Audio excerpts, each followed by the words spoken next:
สบายดีพ่อแม่พี่น้องก็พอไปแล้วเช่นเก่าเช่นเคยกับสองสาวสะวันนะมันนี้มาแบบหัวฟูพอดีมาไปวัดมาหัวก็เลยต้อง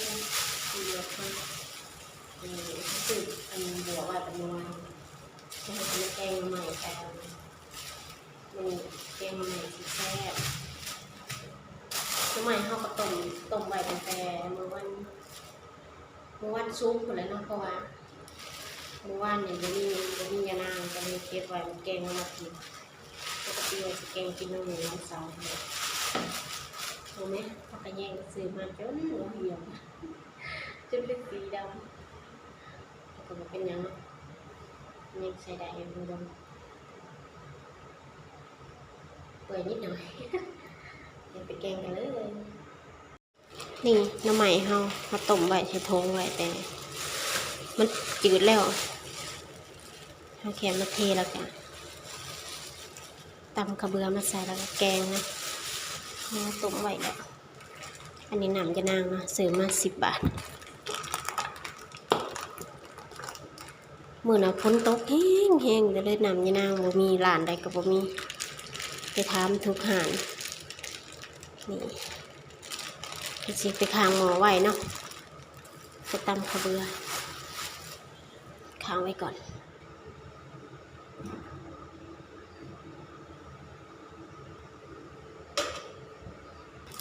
อันนี้เฮ็ดหูหนูเนาะซื้อมา20 บาท2 ถุงนี่เฮ็ดหูหนูอันนี้บวบหอมสิหั่นไว้ใส่แกงหน่อไม้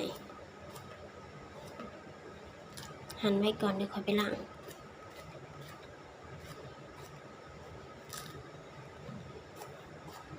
มีบวบก็แล้วบ่ได้ใส่บ่อื่นเนาะ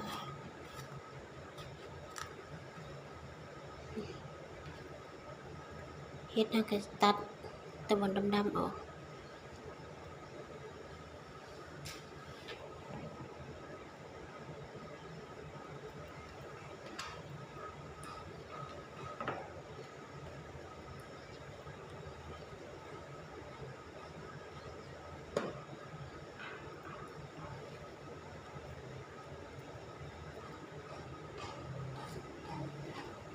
ตัวใหญ่ๆเฮาก็ปาดเป็นน้อยๆ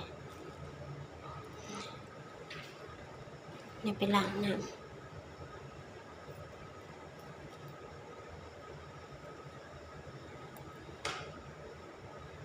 พอน้ำใหม่เฮาบ่ทันจืดปานใดเฮาก็เลยต้มใส่กับน้ำยานางไว้เลยเพื่อเฮาสิเตรียมมันกระเบือแล้วพอดีจืดเฮาก็แกงได้เลยเนาะส่วนอันนี้ผักขะแยงงามปาดได้เลย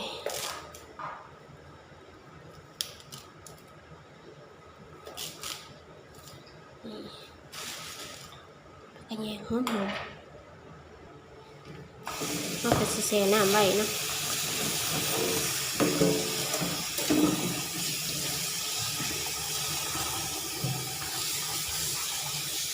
นี่แหละเดี๋ยวไปตำข้าวเบื่อก่อนนี่เราจะมาตำข้าวเบื่อเนาะอันนี้ใส่หอมแดงกับพริกแห้งอันนี้ข้าวเบื่อ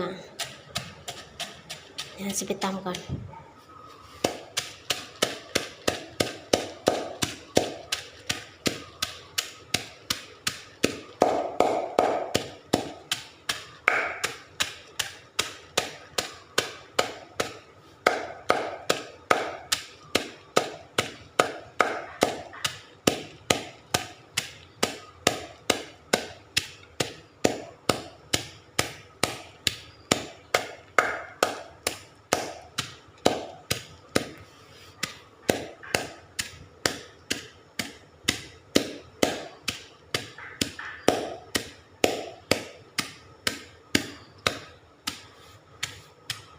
เราตำข้าวเบื่อแหลกแล้วนะเรามาเบิ่งหัวหน่อไม้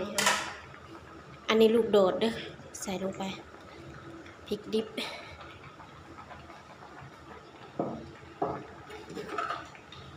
ตามด้วยข้าวเบื่อกับพริกแห้งที่เราตำนั่นแหละใส่ลงไปเลยหน่อไม้เราตอนนี้ก็เป็น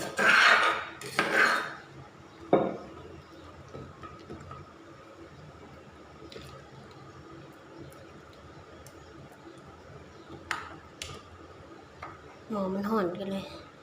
เห็ดให้กระเบือมันแข็งไว้มันชุบข้าวบัว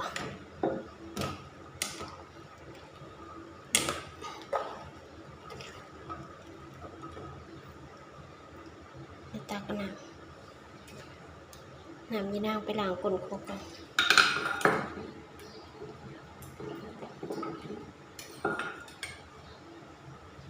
เทลงไปชั่ว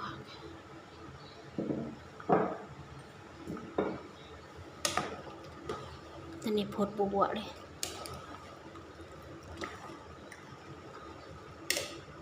เดี๋ยวปิดฟ้าไปก่อนเนาะไปล้างผักที่เราเตรียมไว้นะเดี๋ยวมาล้างที่เราแช่ไว้นะ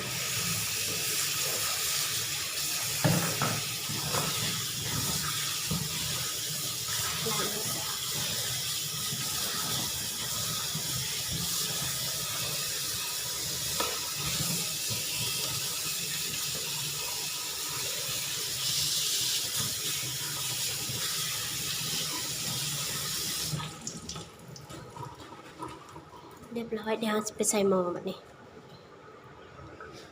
กระเด็นนี่หม้อเฮากระพดบัวก็ลืมคนยันกระเบื้อติดหม้อนะต้องคนก่อนค่อยเอาบวบลงกับเห็ดหูหนู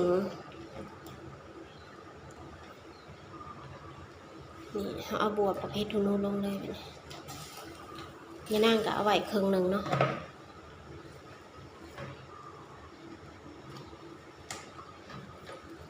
เอาไว้ใส่ตอนมันสุกเราสิใส่น้ำมันครึ่งหนึ่งใส่ลงไปเลย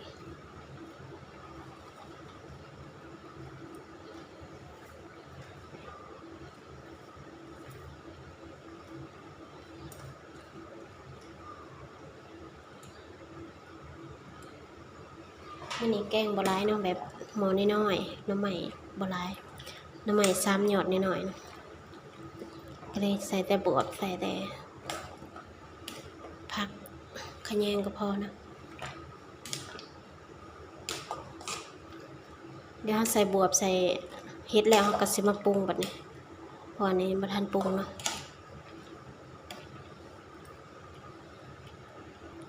เดี๋ยวเรามาปรุงนะทุกคนอันนี้ใส่เกลือลงไปเกลือไปน้อยหนึ่งตามด้วยผงชูรส1 ช้อนใส่2 ช้อนพอ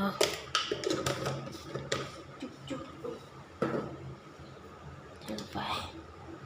ใส่หลายเสพหลายขาดปลาแดกคือน้ำปลาแดกเนาะเป็นปลาแดกปรุงใส่ปลาแดกลงไป1 ช้อน2 ช้อนใส่3 ช้อนพอแล้วเวลาแกงหน่อไม้ต้องปลาแดกต้องเทิงเนาะถ้าบ่เทิงนี่บ่แซ่บแห่งดีเฮามีปลาแดกสดแห้งแซ่บแต่ว่าอยู่นี่บ่มีเนาะมีกับกระแดกปลาแดกบ่แซ่บบ่คืออยู่ดีเคมันปลาแดกบ้านๆนะแซ่บอยู่นี่บ่แซ่บนี่เฮาก็คนมันเข้ากันแค่นี้ก็แล้วนะแกงหน่อไม้เฮารอแต่มันสุกรอบวบสุกแล้วก็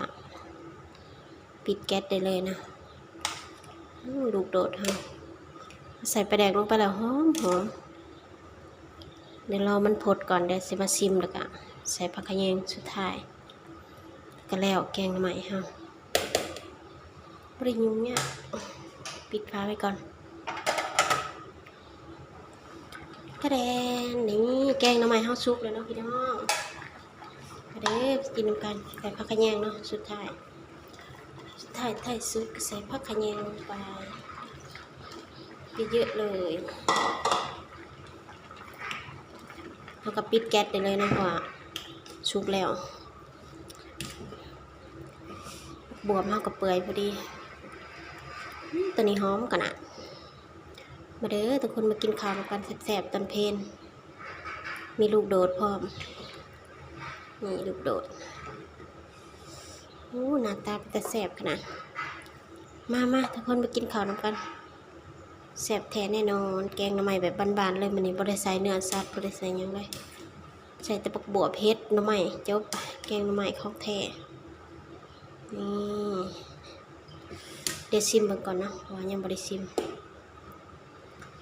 ติดชิมกันเด้อ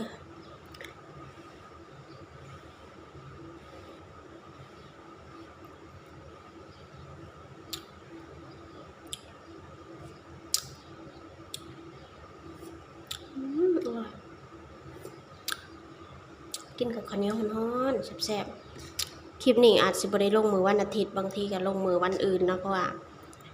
Wi-Fi ล่ม Wi-Fi เขายังบ่ได้มาส่งก็ลงคลิปบ่ได้เพราะว่าบ่ได้ลงคลิปมาเมื่อวานก็บ่ได้ลงเนาะบ่มี Wi-Fi ลงเน็ตก็เติมแป๊บเดียวเดี๋ยวก็เบิดนี่คลิปนี้อำลาพาจากว่าเพียงเท่านี้เด้อฝากกดไลค์กดแชร์กดติดตามเพื่อบ่พลาดคลิปใหม่ๆไปแล้วสบายดีแกงหน่อไม้ยั่วๆจ้าหอมผักขะแยง